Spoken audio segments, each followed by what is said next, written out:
Welcome to Real Talk Behind the Frame, the podcast where we dive into the stories behind the movies we love, how they were made, what they mean, and how we interpret them. I'm Grant. And I'm Bobby.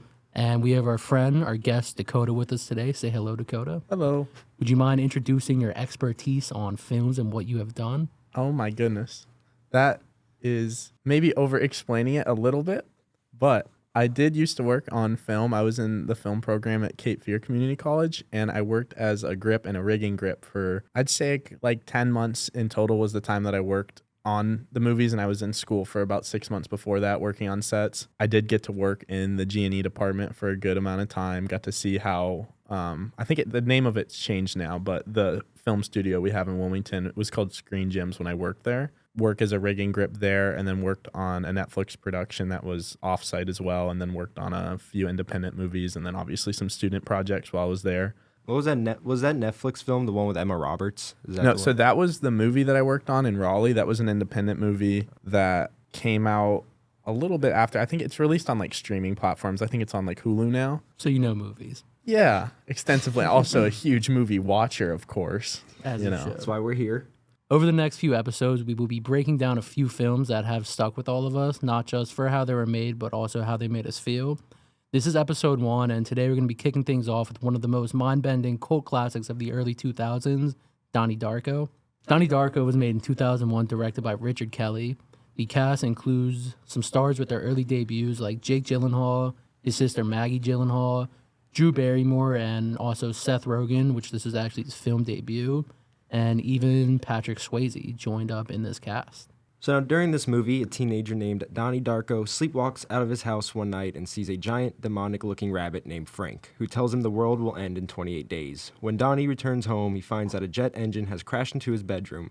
Is Donnie living in a parallel universe? Is he suffering from mental illness? Or will the world really end? On the way here, you were talking about how you seem to not like it as much now compared to when you were younger. Is there a reason? Is that because you're just watching when you're older and you understand things better? Or is that like, you know, from a behind the scenes set, like being on the movie, or is it not even about that? Part of it I would say is that, and I never like to come into like watching a movie as if I have any form of expertise in like, I'm saying like factually, like of course, like I've been around movies before. I worked on like small stuff, but I never want to act like I'm like no better than the people involved with it. I think that this time coming into it, being a little older and potentially from just having that kind of bit of experience, you can see the holes a little bit more in seeing that this is an early filmmaker's movie. Like there's a lot of weird stuff. Like, I don't know, just like something I thought of when I was watching it. Like, do you remember that shot where it's like the camera's upside down and Donnie comes out of the back of the bus and it goes like sideways? Yeah, it like rotates around. I thought, is a pretty cool shot, but it's like one of those telltale signs that it's like this is somebody that is beginning to like, that's not a very refined camera movement that you get from somebody that's been doing it for a while. That's something like I've seen us do in film school. You know what I mean? It's like, what happens if we start with the camera upside down and rotate it around? So I think little things like that is like, again, not trying to sound like it's like I know better, anything like that, but that watching it this time of being like, this is kind of like a person's first movie, where I think I was, and being younger also, but also having watched fewer movies, I was more like giving the benefit of the doubt to be like, wow, like the stuff I don't understand probably has like a deeper meaning or something. And as I've gotten older, watching it this time is like, what does Frank have to do with any of this? All this, I get that it's like stuff started going, it's kind of to show what happened with Donnie being alive. And it's like to show all the bad things that happen. It kind of encourages him to make the decision to sacrifice himself. It's like all these, his girlfriend dies, all this stuff. But when I watched it this time, I was a lot less willing to kind of like give it the benefit of the doubt. And it's like, he has known this Gretchen girl for like 5 minutes. Like, I think the course of the movie, it seems like it takes a course over like a month long. And Donnie's just, I think when I was younger, I was like, Donnie's cool. He's like sacrificing himself. And watching it this time, it's like, Donnie just kind of lashes out at everybody. He's kind of a jerk to everybody. He's had this, and then she just randomly gets like run over by this car. It's like, why did Frank even show up there? It's like when they get to Grandma Death's house, Seth and then the guy that Seth Rogen are just there for some reason. Like, how did they get there? I don't. There's like, a lot of like little stuff when I was watching it this time that I was just like, what is even going on? That's like why I think endings for the movies are very important. I like the entire thing. I say the ending is what is confusing me most of, because is it time, like, I don't know, like, what did he do to necessarily time travel? Like, I feel like it's all around time travel, but in the end, I it's very confusing for me. Like, See, for me, I always thought that was kind of the cool thing. Like, you even mentioned the camera shot. I don't think it was intentional, but it's such a weird, like, anytime I watch that movie, it gives me I just feel confused. And that's kind of what I like about it. I feel like Donnie is a very isolated, alone person. What you see on screen is just kind of the byproduct of what happens if you give an 18-year-old in high school, what if he has schizophrenia? Oh, wait, let's add some time traveling and some horror elements. I always saw it as, to me, like, the weird stuff in the movie is kind of what makes the movie. Because I really have not seen another movie like Donnie Darko in the sense of just a whole storyline. And it's like you have the psychological elements, the sci-fi elements, the horror elements, but it's also like a coming-to-age film. Whether you like it or not, everybody has such a different opinion, and it's rare two people have like the exact same notion of what the movie is about. Yeah. But I also think that's another cool thing is I really like the timeline that it's in, because it's like the 1980s. At least I think that's what it's set in. Or is it not? I can't remember exactly. I think it's 80, because it's like the vote for 1980. Dukakis. And I think it's cool how they kind 1988 of... or something Okay, like that. yeah, I think that sounds right. And I kind of like how they bring in like a little of the political stuff in there. Yeah. With the vote Dukakis, your dad's voting this, you're voting this. I think there's a lot of cool elements to the movie. Like a lot of themes it's bringing up. It's like Yeah. bringing up the political tension of the time. It's bringing up class. Like it's clear that Donnie is part of kind of a rich family. They have that Porsche outside of the house. They have a giant house. Like it's clear that, you know, they have a lot of money. Like I think that's a great point. Is like the movie has a lot of themes that it's at least bringing up. Like it's interesting. It gives you a lot to think about. But like that's another reason. Again, another reason why I'm confused is because when they went to, what was it, Gretchen and Donnie went to the movies, Frank took off the mask and you could see the gunshot wound to his eye. So Yeah, it's that like, then happens later. yeah, that's where I was like wondering, like, that's the future. That was basically the future. Like, I don't like, but how does that tie in? Like, where does actual Frank? Why is Frank? Yeah, So exactly. I always saw it as Frank was the one that guides Donnie as the living receiver, because it would take too much time to explain it. But like when Roberta Sparrow is talking about all the time travel, like in her book, and he finds out about the time travel. Now there's a living receiver, and you have to take that artifact, which is the. But jet some of what engine. you're saying is in the director's cut. That's not in the theatrical cut, and that's Really? why. So Bobby's not going to have any of this context. Oh. This is where my problem with this movie comes in. Is it's like how much? And I didn't mean to cut you off. I'm you're sorry. fine. It just made me think of something where it's like how much you're like. We talked about the themes for so long, and like I just said, I love all that stuff. But this movie, it's like how much you're willing to give it the benefit of the doubt. Like because we can. I've seen people write like giant paragraphs on Reddit of they can explain every little thing that happens in the movie, especially if they're using the director's cut. But the theatrical release that got released to the public in 2001, there's a lot of stuff in it that it's like this doesn't make any sense. And you can be like, maybe the director had a greater vision for this.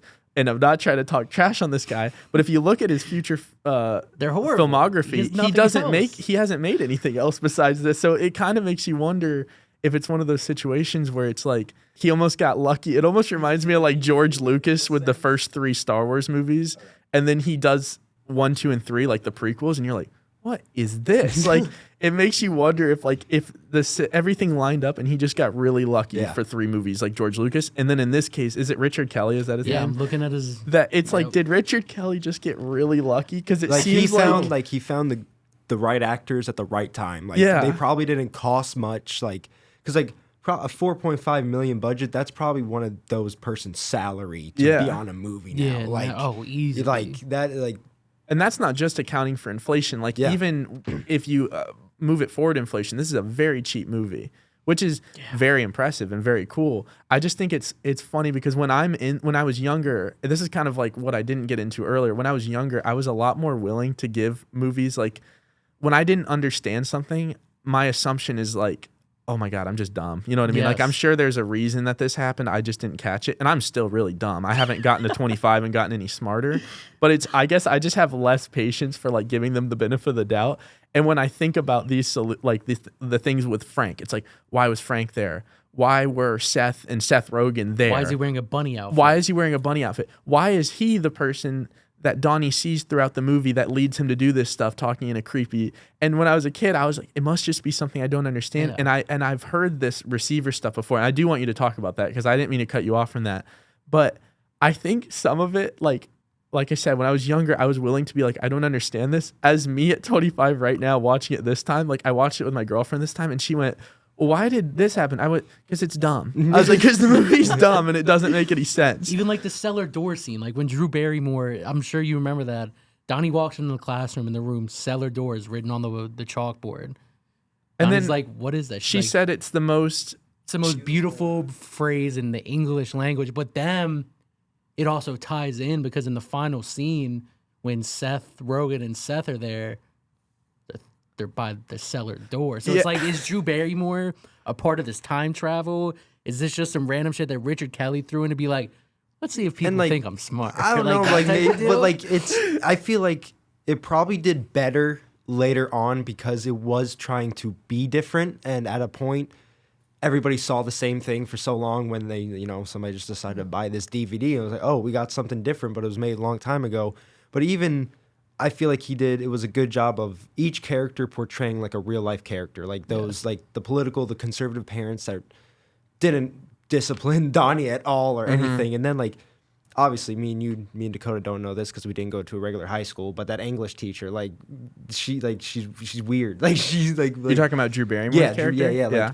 Like telling the new girl to sit next to the cutest Yeah, guy. it's so Like, strange I was when like, she did that. I was like, what? It's a common occurrence in public I was school. like, what? Is it? Nah, fuck it. That's another great example I of was like, like, what? I was watching it with my girlfriend and she was like, I just could imagine myself. Like I remember when I was like 19 and I saw this movie for the first time, and when she comes in and she's like, pick the boy. What you just said. Pick the boy who's most attractive. And I remember when I was 19, I'm like, that's a cool English teacher. And then now as a 25-year-old, that creepy. part, That is part weird. happened, and I was just like, God, that's so That is cringy. That is weird. so dumb. That is just like a reoccurring, like, no, I guess not a recurring thing, but like, how would that be? Would that let it slide in No today's way. if that was made today? was crazy, dude. Well, this movie is a movie that I feel like has become a cult classic because it benefits so much from people online being able to Yes. try to explain every single thing that's happened in the movie instead of like,